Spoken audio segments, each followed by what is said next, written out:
Hare Krishna, my friends. Welcome to Bhaktiville. This is Dasi Lane, and we're streaming from Second Life in our temple here in Bhaktiville. Tonight, we'll continue reading from Teachings of Lord Caitanya. But before we do that, let's take a look at another verse of Lord Caitanya's teachings in the Shikshastakam. Tonight, we're looking at verse number 5. It's up here on our slideshow, or you can look at it in your book. Number 5, here's Srila Prabhupada's translation. O son of Maharaj Nanda, I am your eternal servitor, and although I am so, somehow or other I have fallen into the ocean of birth and death. Please, therefore, pick me up from this ocean of death and fix me as one of the atoms of your lotus feet. So one of the questions that arises from this verse is the question here at the top of the slide. What is the intrinsic form of the sadhaka, the practitioner? So the natural, the native form of the practitioner. Now we're still in the realm of knowledge, of sambandha, that thing that connects us, that knowledge that connects us to Krishna. And Bhaktivinoda Thakur asks, is this a proper question for the sadhaka who has taken up the process of Harinam Sankirtan to reflect upon the miseries of material existence? To dispel this doubt, Sri Gaura Sundara has presented us this verse. So this is the way that we look at it. We have this, but we want to be fixed on Krishna's feet.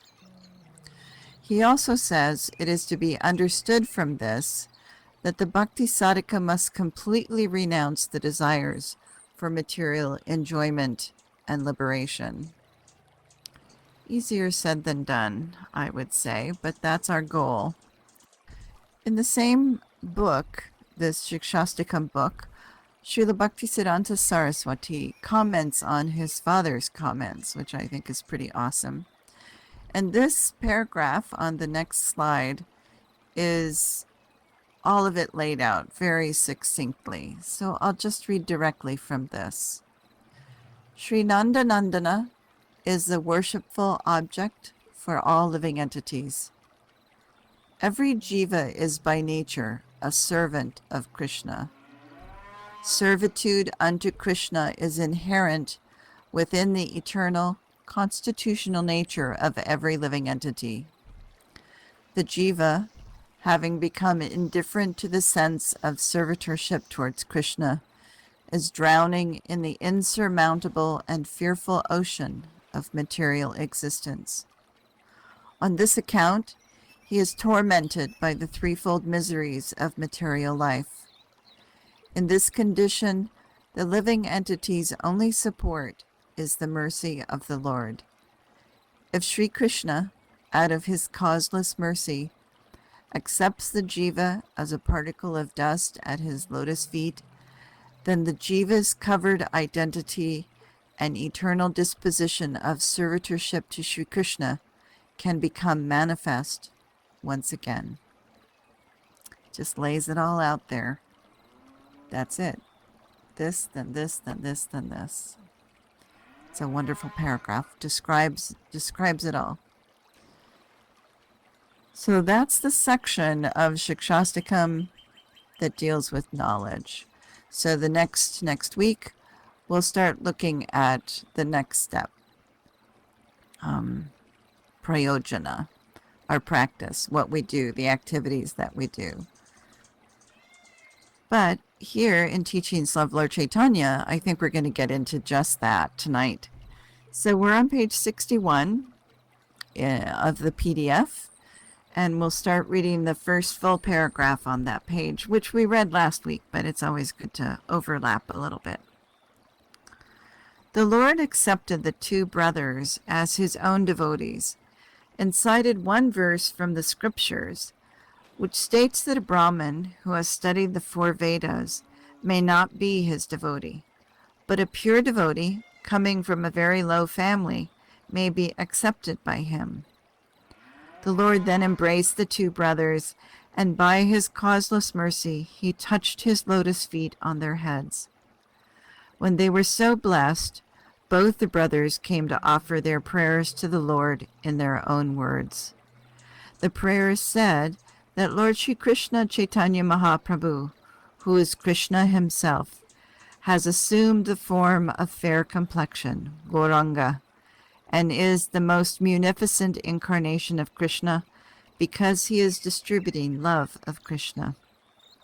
Srila Rupa Goswami also quoted one verse, which was later on found in the book Govinda Lilamrita. The verse says as follows, "Let me be surrendered unto the lotus feet of Sri Krishna Chaitanya Mahaprabhu, who is the greatest, most merciful personality of Godhead, and who delivers those merged in ignorance, and offers them the highest gift of love of Krishna. This makes them mad after Krishna consciousness." After this incident, the Lord was invited by Balabhabata to the other side of the Ganges, and he went there.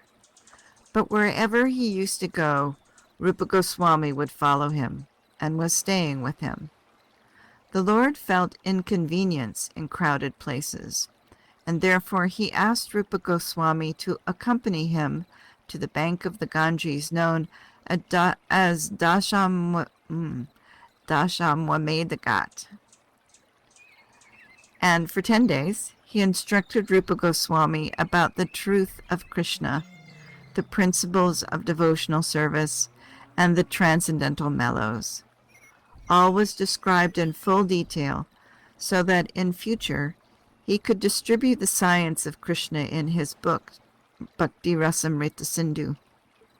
Srila Rupa Goswami has described this incident in the first verse of Bhakti Rasamrita Sindhu, which speaks about the causeless mercy of the Lord upon him. The Supreme Personality of Godhead is cognizant, all-powerful, and by his causeless mercy, he empowers a living entity to receive his mercy.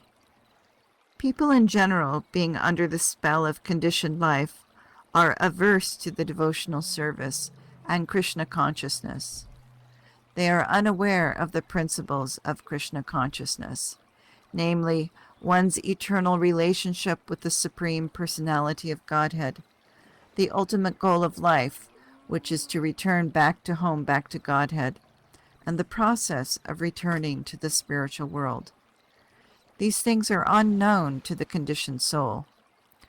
Lord Caitanya, out of his causeless mercy, instructed Rupa Goswami on the principles of devotional service, and later on, Rupa Goswami distributed to the people in general the science of devotional service.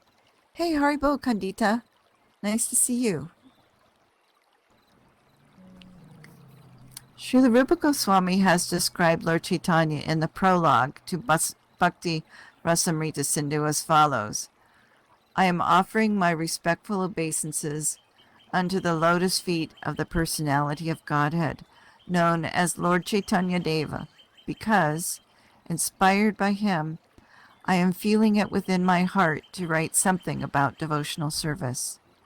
Therefore, I am engaged in writing this great book on the science of devotion, known as Bhakti Rasamrita Sindhu. Lord Sri Chaitanya Mahaprabhu instructed Rupa Goswami continually for 10 days, and he began his teaching as follows. My dear Rupa, the science of devotional service is just like a great ocean, and it is not possible to show you all the length and breadth of the great ocean. But I shall simply try to explain about the nature of the ocean by just taking a drop out of it, and you can thus taste it and understand what is that ocean of devotional service. Within this Brahmanda, or universe, there are innumerable living entities, and according to their own fruit of activities, they are transmigrating from one species to another, a species of life to another, and from one planet to another. In this way, their engagement in material existence is being continued since time immemorial. The living entities are atomic parts and parcels of the Supreme Spirit. There is, however, a measurement for the length and breadth of the atomic spiritual spark. It is said in the Srimad Bhagavatam, 12th canto, 87th chapter, 36th verse, that if you divide the tip of a hair into 100 parts, and again if you divide one part of that into another 100 parts, such 1/10,000th part of the tip of a hair is the length and breadth of the individual soul. This is also confirmed in the Vedas in the Svetasvatara Upanishad. This atomic magnitude of the individual living entity is again described in the Srimad Bhagavatam, 11th canto, 16th chapter, 11th verse, as follows. This is a speech given by one of the four Kumaras, known as Sananda, on the occasion of performing a great sacrifice. He said, "O Supreme Truth, if the living entities are not infinitesimal living sparks of the Supreme Spirit, then each minute spark would have been all-pervading, and there would be no necessity of its being controlled by superior power. But if the constitution of the living entity is accepted as being the minute part and parcel of the Supreme Lord, then automatically he becomes a controlled living entity under supreme energy or power. This is his constitutional position. Therefore, if he remains as he is created in that natural position, he can attain full freedom.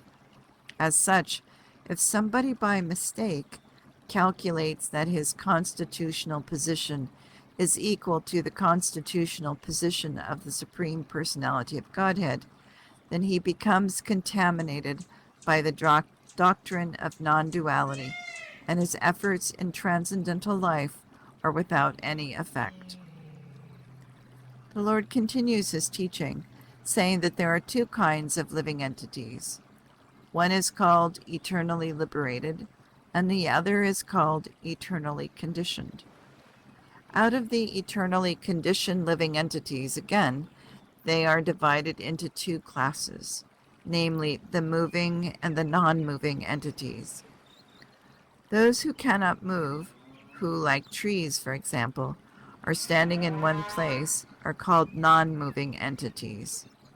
And those who are moving, such as birds and beasts, are called jangam, or moving entities. These moving entities are also divided into three. There are the tiryak, or the birds. Some of them can fly in the sky and swim on the water, as well as walk on the land. Besides this tiryak, there are aquatics, and there are animals and human beings who are moving on the land. Out of the many millions and trillions of living entities on the land, the species of human beings are very few. Out of that small quantity of human beings, there are many who are actually without any advancement in spiritual science, and are without cleanliness in their habits, and without any faith in the existence of the Supreme Personality of Godhead, and are simply like animals. They may be deducted from the human society or from the civilized society of human beings. We shall hardly find a few human beings who believe in the scriptures, or in the existence of God, or in good behavior for the human being. Such believers are known as Aryans, or those who believe in advancing in spiritual life. Out of such persons, believing in the scriptures and in the advancement of human civilization, there are two classes of men, who are known as the righteous and the unrighteous. Of those who are righteous, most execute fruitive activities. That means they prefer to perform righteous activities in order to derive some good result from them for sense gratification. Out of many, many such persons who are engaged in good righteous activities for sense gratification, some of them come to know about the absolute truth, and they are called jnanins, meaning persons who are seeking after the absolute truth, or philosophers, empiric philosophers. Out of many hundreds and thousands of such empiric philosophers, some actually become liberated. This liberation means that theoretically, one can understand that a living entity is not made of any of the material elements, that he is a spirit soul, different from matter. Simply by understanding this doctrine, even theoretically, one may be called mukta, or liberated. But actually, a mukta, or liberated soul, is he who understands his constitutional position as part and parcel, eternal servitor of the Lord. Such liberated souls, if they are engaged with faith and devotion in the service of the Lord, are called Krishna Bhaktas, or Krishna conscious persons. These Krishna conscious persons are free from all material desires. Those who are liberated theoretically simply know that the living entity is not made of any material element. Although they may be classified amongst the liberated souls, they have desire. They have the desire to become one with the Supreme Personality of Godhead. Such persons are very much attached to the ritual performance of the Vedic injunctions and to righteous activities in order to enjoy material welfare. And even when some of them are out of material enjoyment, they want enjoyment in the spiritual world, to merge into the existence of the Supreme Lord. And some of them are also desirous of getting the perfection of mystic powers, known as the yoga principles. So long as all these desires are within the heart of a person, he cannot understand the nature of pure devotional service. And on account of being agitated by such desires, he is not peaceful. So as long as there is any desire for material perfection, he cannot be at peace. The devotees of Lord Krishna are not desirous of material achievement, and as such, they are the only peaceful persons within this material world. This is confirmed in the Srimad Bhagavatam, since 6th canto, 14th chapter, 4th verse. It is said there as follows: O great sage, out of many millions of liberated persons, and persons who have achieved success in mystic yoga powers, one who is completely devoted to the Supreme Personality of Godhead, and is therefore very peaceful, is very rarely to be found. The Lord continued to explain that in this way, many thousands and millions of living entities are wandering within this material world, and some of them, by the grace of Lord Krishna and the spiritual master, can get the seed of devotional service. The pious or religious man is generally inclined to worship the deities in various temples, and if by chance he offers obeisances and worshipful respects to Lord Vishnu, even without his knowledge, and he receives the favor of a Vaishnava, a devotee of the Lord, at that time he accumulates some asset in the matter of approaching the Supreme Personality of Godhead. This is very plainly understood from the Srimad Bhagavatam in the matter of the life of the great sage Narada.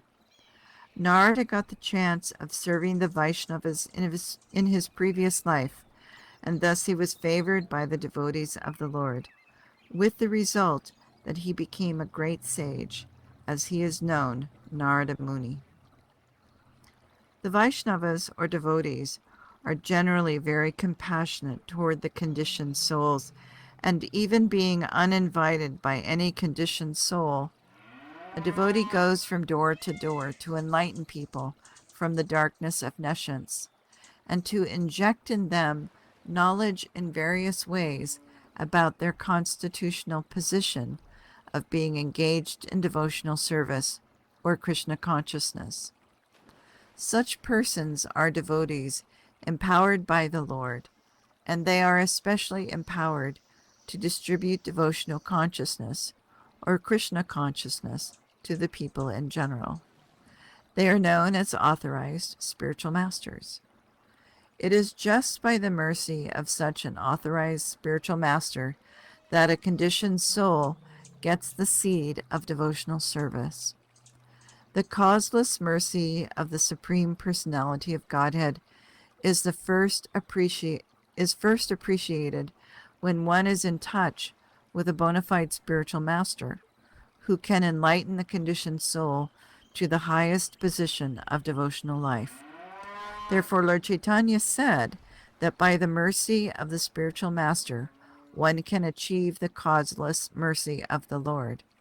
And by the mercy of the Supreme Personality of Godhead, one can get the mercy of the bona fide spiritual master.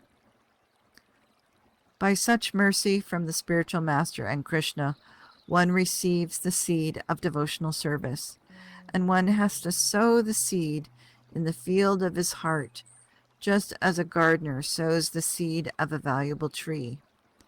After sowing the seed, one has to pour water in the form of chanting and hearing the holy name of the Supreme Lord, or by taking part in the discussion of the science of devotional service in the society of pure devotees. When the plant of devotional service sprouts up from the seed of devotion, it begins to grow freely, and when it is full grown, it then surpasses the length and breadth of this universe and enters into the transcendental position of the spiritual world, where everything is effulgent in the Brahmajyoti, and the plant penetrates even the Brahmajyoti, and then gradually enters into the planet known as Goloka Vrindavan, and there the plant takes shelter at the lotus feet of Sri Krishna. That is the ultimate goal of devotional service. After attaining such position, the plant produces fruit, which is known as the fruit of love of Godhead.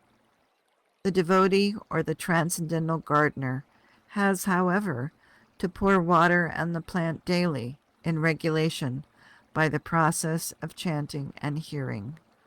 Without chanting and hearing, or without pouring water on the root of the plant, there is every chance of the plant becoming dried up. The Lord continued to say that there is another source of danger while pouring water on the root of the plant. When the plant of devotional service grows, some animal may come and eat the whole thing or destroy the plant, just like an ordinary plant is also destroyed by the animal. And when the green leaves of the plant are taken away by some animal, the plant generally dries up. So one has to take precaution about the plant of devotional service, not being disturbed by other animals. An animal is used to refer to offenses unto the pure devotee of the Lord, which is called Vaishnava Aparad. This offense unto the pure devotee is compared to a mad elephant. As a mad elephant, if it enters into the garden, causes tremendous loss to the plants and trees, so in the devotional discharge, if there is any offense unto the feet of the pure devotee, it creates havoc in the matter of advancing in devotional service. Therefore, one has to defend the plant by fencing it properly. One has to take care, while discharging devotional service, not to commit any offense to the pure devotees. If one is cautious in the matter of not committing offenses unto the pure devotees, then the plant of devotional service is properly protected. So at this point, normally we would stop and have kirtan and dance, but I think our sound system is not working here in Bhaktiville. Bhakti, can you confirm that? Is it working yet, or is it not working?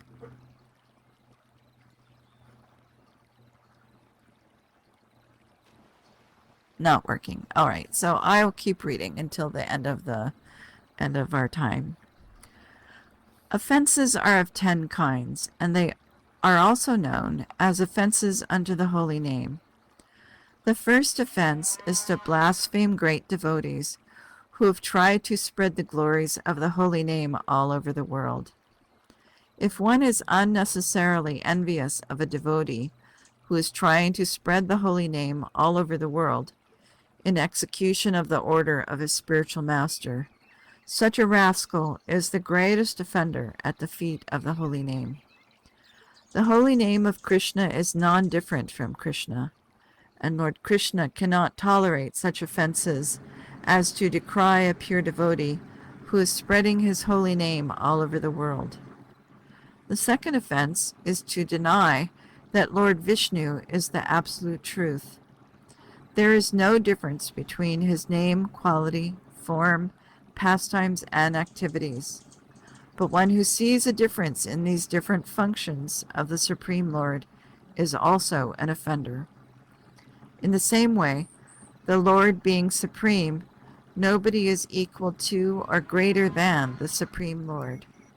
Therefore, if anybody thinks that the Lord or his name are equal to the personality of some demigod, he is also an offender.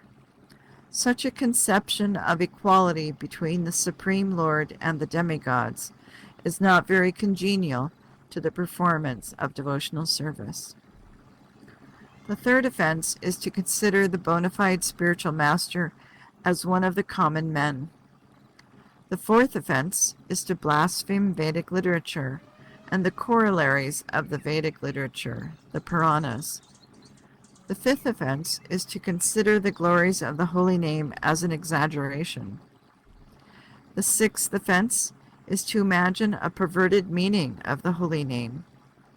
The seventh offense is to commit sinful activities on the strength of chanting the holy name. It is understood that by chanting the holy name, one gets freed from sinful reactions.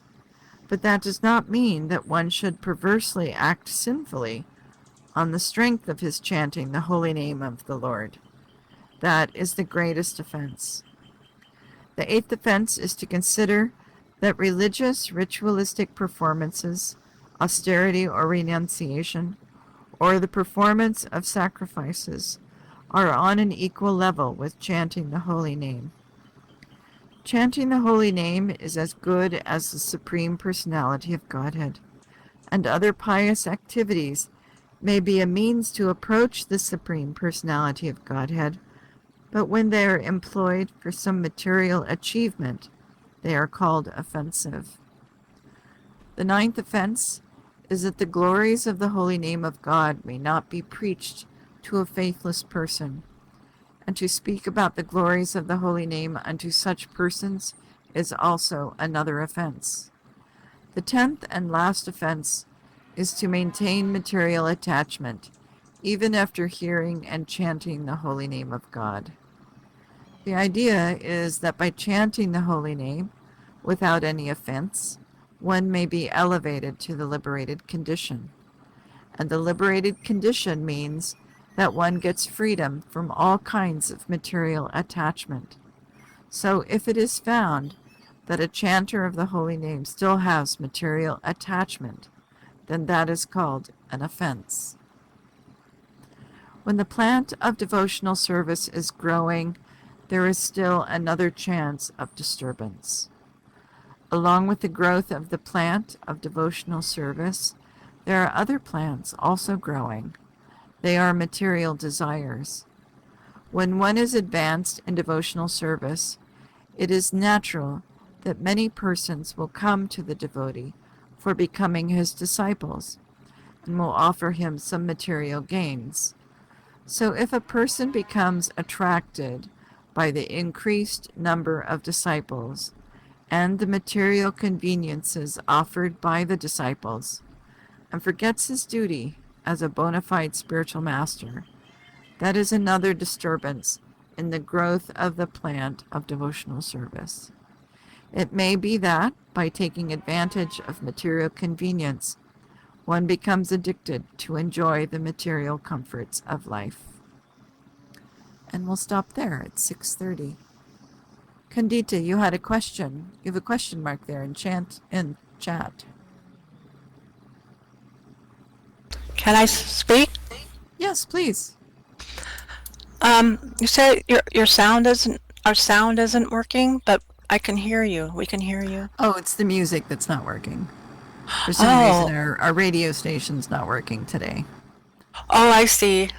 Yeah, for Yes. so then for dancing, yeah, wouldn't Right, make sense. exactly. Exactly. Yeah. Well, I'm We glad your tried to. voice worked. Oh, thanks. Thanks. Me too.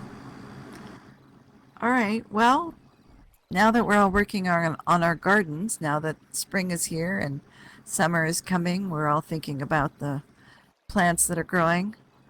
We can think about that while we're working in our gardens. All right. We'll Wonderful. have, yeah. Yes, I love the analogy to plants too. I love that the bhakti plant grows across the universe and through the Brahmajyoti and into Goloka Vrindavan. I thought that was fabulous. I know, isn't it amazing? Yes, It's just yes, amazing. it's beautiful. So Yes. Ekadasi is on Monday. So Oh, I hope you all have a wonderful Ekadasi and thank you. You yeah, too. a wonderful week. Thank you. Good to see you all. Hare Krishna.